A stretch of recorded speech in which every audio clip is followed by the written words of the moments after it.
All right, here we are live, everybody. Welcome. These are a new installation of what we call the Free Fridays. So this is career coaching that is completely free, and I'll do my best to show up regularly on Fridays at 1 p.m. Central Time. And hopefully that is a time that's good for you too, and you can pop in. If not, I'm going to have these recorded and they're going to be on YouTube, so you can always come in and check them out at the time that works for you. So it looks like we've got all of our systems working. I am literally doing this for the first time, so it's kind of cool. Hey, if you want to pop in your questions into the chat at any time, feel free. I'm actually doing this through Zoom, going into YouTube, so I'll do my best to check the comment section and see if you have any questions. But what I am prepared to do is to actually just go through some of the questions that I get commonly asked as part of my career coaching programs. And if you are not already subscribed to my channel or have not liked any of my videos, please take a moment to do that so that more people can get advice that I think will probably help them a lot. So let me jump into, let's go find some good questions here that I think people are often asking, and I think you're going to learn a lot from all of these. So the first one that I want to do is talk about being more visible in the job hunt. A lot of us at this time are trying to use LinkedIn to get chances to interview with people and to make progress in the job hunt. So one question that I sometimes get is this one. A couple people have looked at my LinkedIn profile without accepting my request to connect. What should I do? What should I do? First of all, I want to give you a thumbs up because you are on LinkedIn, you are reaching out. That is totally awesome. That is a huge accomplishment. Most people will never get to this point of actually using LinkedIn to message anybody. And here you are doing that. So hats off to you. Nice work. And then the fun begins. So the process of taking someone through the get to know you, get to know that you exist stage, and then get to like you, and then get to support you in your job hunt. So we're talking about 3 different stages: know you, like you, and support you. If you're on LinkedIn, if you're job hunting, ultimately what you want is to get into a room with a person and have a conversation. So if you're with me on that, that is why you're doing this to begin with, this LinkedIn messaging. It's not just about connecting. It's about actually speaking to somebody. So when we come into the LinkedIn game with that intention, and then we find people are looking at our request to connect, not responding, so on and so forth, we can have some frustration, right? Because here's the thing we want, the conversation, the relationship, and here's where we are looking at my profile and not accepting. What should I do? Well, first of all, I don't want you to beat yourself up about this at all. And here are a couple strategies that I think will help you a lot. So the first one is, if they don't connect on LinkedIn, then just email the person. It's so easy today to go out and reverse engineer someone's email address. There are websites like Hunter, I think it's hunter.io, that will reverse engineer any email address for you for free. You don't need to log in or anything. Grab their email address and email them, okay? So someone looks at your profile, how should you respond to that? Well, recognize that you've done the first step. You've gotten them to view your profile. Now you want to go to the next step, which is actually get them on a call, get them in a meeting. And so an email is going to be probably your next easiest step because they may never accept. Reasons why people don't accept on LinkedIn can vary quite a bit. And as much as my approach to LinkedIn has changed. When I first started LinkedIn, I would only connect with people that I had met face to face. And that was going to be my definition of LinkedIn. And then I realized that that wasn't a good approach. And so I started to be more open to reaching out to people on LinkedIn, even if I've never met them. And then I changed again. Now I use LinkedIn for part of my marketing in my coaching business. Recognize that these people that you're messaging have their own little story about why they are on LinkedIn. And most of them have nothing to do with messaging. Most of the people on LinkedIn are there because they have to be, because they also want to be found by their next boss, by their next recruiter. So they just want to be found. They don't want to message. Pat yourself on the back. Good job. You found someone you wanted to speak with. You found their name, their title. Now send them an email. And guess what? In that awesome job that you want to have as the output of this effort, you want to be talking with colleagues and bosses and speaking on the phone with colleagues and bosses too as your output. Guess what else you can put as your input to your job hunt effort at this point? In addition to emailing, you can also be calling people on the phone.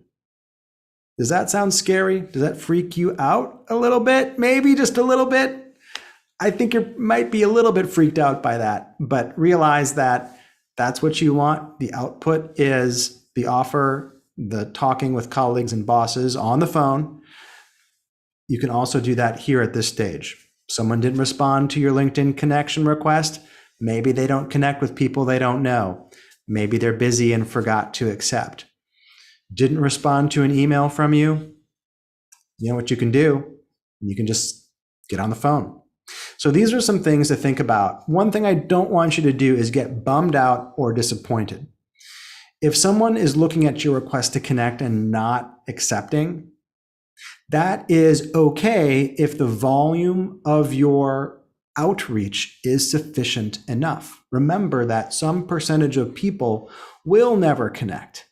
So if you send just 2 messages and now you have 2 people who have viewed your profile and no one has accepted, don't get stuck there. Send out more messages.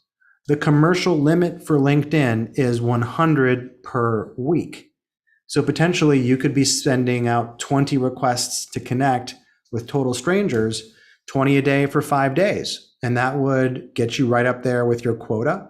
And you would be, getting a lot of responses from people, basically. You would start to get more responses.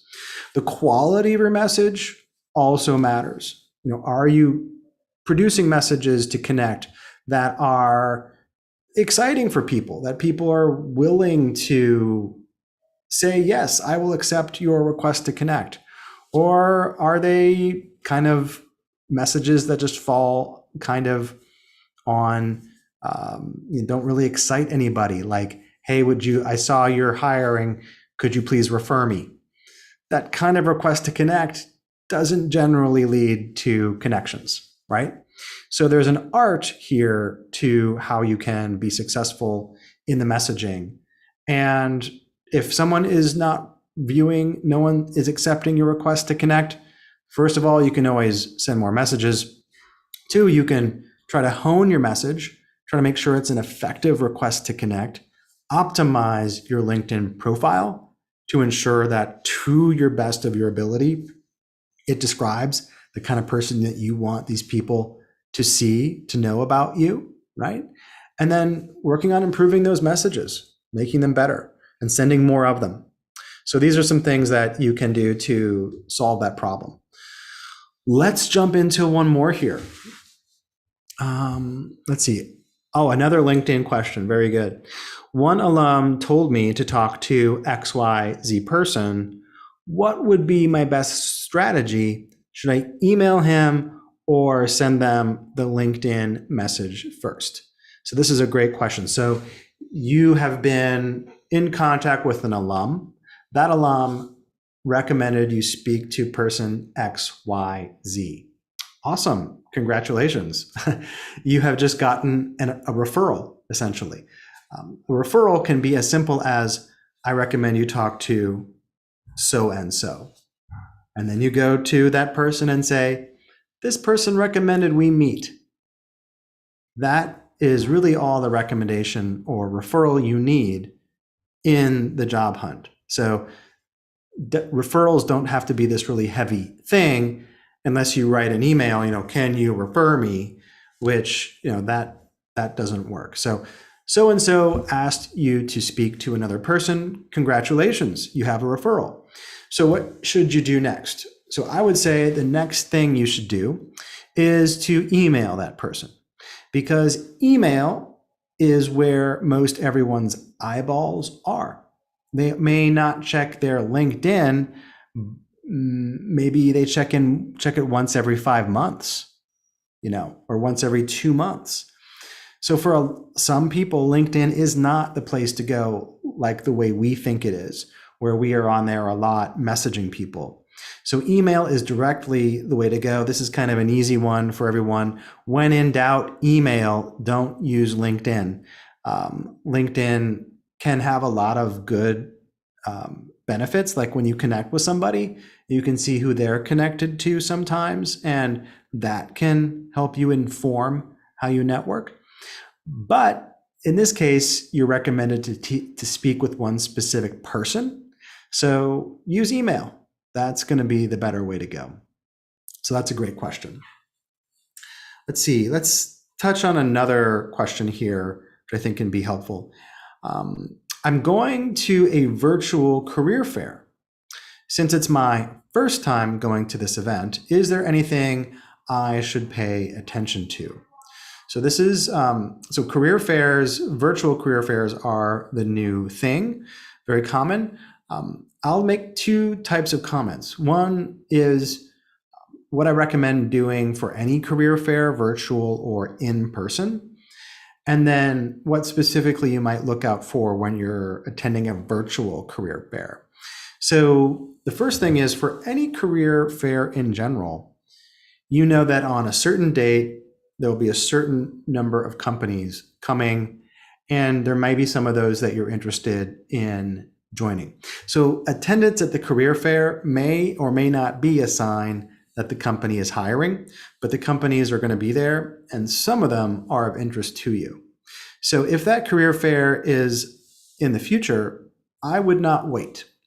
My strategy for virtual career fairs or real career fairs has a before, a during, and an after. And that before phase is not just about researching.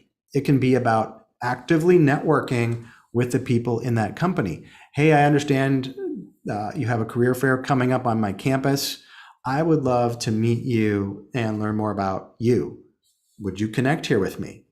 And you can get onto networking calls days or weeks before there's ever a career fair. Remember that the best thing that might happen at a career fair is someone drops a resume and offers to take a resume. Because of the public nature of that event, no one can really sit down with you one-on-one, usually, to make an assessment about your fit for a job, to really properly vet you. So you see there's a career fair coming up? Great. Let that be a signal that now is the time to start networking, getting into relationships, getting into those rooms with people, Zoom room or actual room, so that they can get to know you. And essentially, you can start generating interviews on demand. If someone is coming to an event and presenting at a career fair on campus or near where you live, you could even reach out to the actual people presenting in the HR department or in a particular team and invite them for coffee before or after the networking, before or after the career fair. Hey, I understand you're coming to our city next week. Would you have time for coffee? Can I help you set up your booth? All of those things could be big game changers in how the company handles your resume or your application. So there's a lot you can do before that's a little bit different, but definitely on the path of getting into relationships with the companies of interest. And then at the career fair, you have different things that you do depending on the situation. I have a whole training on career fairs. I think I'll try to put the link below if you want to check that out. So basically, you want to prioritize your time in terms of which companies you go to, do some research before to see who's coming and maybe where they're going to have their booth or their setups, and then focus on where you want to speak. If you're really nervous, maybe you go to a company that's not your priority as the first visit. So you practice your elevator pitch, and then you go to the companies that you care about as a way to get off the nerves. Now, the other thing that you can do in a career fair is to get contact information for people. So if they just say drop a resume, you can actually offer to exchange a business card. In addition, hey, I'd love to exchange cards with you. Bring your business cards, get information from people in those fairs. If it's virtual, you need to be savvy, figure out the system ahead of time. Hey, where are the virtual chat rooms? Where are the links where you can sign up to meet with recruiters virtually? How do I navigate and sign up? Because what happens in those situations is that those seats are booked right away. As soon as they go on break, as soon as a company presentation is over, that person sets up their one-on-one time, those spots are taken up immediately. So be aware of how those navigation systems work on virtual career fairs. So if there are one-on-one times available, then you can do your best to be savvy about the technology and not miss your chance, because those are limited, those one-on-one chats. That's probably the main thing to be aware of when it comes to a virtual career fair, because the general presentations are nice, but those aren't the things that are going to get you interviews. It's really meeting with people that will. And then after a career fair, a whole bunch of stuff that you can be doing, right? That can be the time when you start or initiate your networking effort referencing the career fair. Or this can be the time when you follow up with those people that attended the career fair and told you to drop a resume. If someone tells you to drop a resume, it's your job to follow up about your interest in the role, and don't be so passive and expect them to do all that work for you. So that's just a little bit about career fairs. Let's take one more question here and then maybe call it a day here. So let's see. Thank you. Do you have any thank you note templates for the networking phone calls? So when we're talking about getting interviews and offers, that's why we're here. I want interviews and offers. And what that means is that I want to have colleagues and bosses talking with me in person, on the phone. I want those relationships. So what we're trying to do here as the input to this effort, this is the output. The input is also going to be getting into conversations with people and relationships. Networking is just one of those strategies to help us get into conversation, which is the main principle. And after we've had a networking conversation, we want to follow up and we want to express our thanks. And what we also want to do is after a networking call, we want to stay in touch. We want to decide that this is a relationship, a person that we're going to maintain over time. It doesn't have to be someone that we never, ever talk to again. And we can decide that that is what we want and make it happen. So back to the question. So do you have any templates for thank you notes for the networking phone call? And yeah, the answer is, whoops, this is cool. Oh, wow. I'm on live over there too. I love it. Very cool. So what we can do here is we get on that networking call and then we send an email. So a thank you email. And I've been doing a lot of the revising and commenting on those emails before they're sent with my Career Accelerator Intensive clients. So those that join my 6 to 12 week Career Accelerator Intensive, I really help them implement the job hunt. So they might have taken some of my trainings and learned how to craft messages, but then when it comes to the actual sending of them, it helps to have someone looking at them and confirming that this is the right sound or the tone that you want to use or specific enough. So when it comes to a thank you message, we want to basically email them and send a physical handwritten note. So two things to follow up. The email is a summary of what you talked about plus next steps. So in that networking call, you're on that call because you want support of some kind. And so what, if any, were next steps in the kind of support that you would be given? Did they give you introductions to people that you can follow up with? Well, part of your email thank you is to just get into documentation, get into email the things that will happen next, like this person will introduce you to that person, or your next step is to send in the application and let the person know that you did. Whatever those things are, this thank you email has the summary of what you discussed. Thank you for your advice on this. I appreciate you telling me about that. And now for the next steps, my work is to do this and this. And you summarize those in an email together to that person briefly after the call, and then you hit send, okay? And then the other thing you do is you send a thank you handwritten note. And I know this sounds really weird for everybody, but honestly, this is probably one of the most powerful things you can do, especially in a situation where you've got talent, the competition has talent, you're smart and well-dressed, the competition is smart and well-dressed, but you're the one that sent that extra thank you note, and that's what made all the difference in the end, okay? So a thank you note is very simple. It is on usually a 3x5 or 4x6 card without really any decoration necessary. Keep it simple. And it can be simply, dear name, thank you for taking the time to speak with me. Sincerely, your name. And you mail it. And you mail it to their best address available for them. Their physical office address is fine because they will eventually get it even if they're working from home. So those are the two basic templates for following up with a thank you after networking. The thank you email is in more depth. It has more content.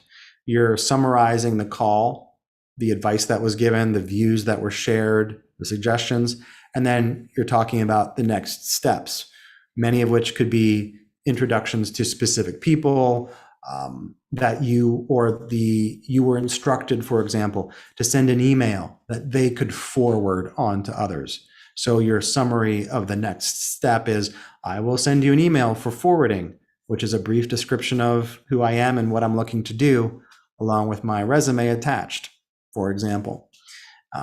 So these are some of the summary. These are some of the next steps that might occur in a networking meeting. And this is the email that you send to both thank them, but then also note down formally the content of the call, the next steps. And of course, I always like to sign off with a thank you. Thank you for taking the time to speak with me. Let me know if there's anything that I can do for you. And always ending with that on a final note is really a nice way to end those thank you notes. So, hey, those are the questions that I've covered for today. I'm just getting started with this, so it might take some time for more people to know about it and show up, and for me to even message anybody that I did this and that it's available. But these are the free Fridays, and you can always post questions at this time. You can subscribe to this channel, and then you're going to get notified about when this is going to happen. I look forward to making this a more inclusive and available, and let you, share the beautiful view of my workspace here. I hope to make this more accessible, this information more accessible, so that you can get interviews and offers faster using what I call the Stewart system.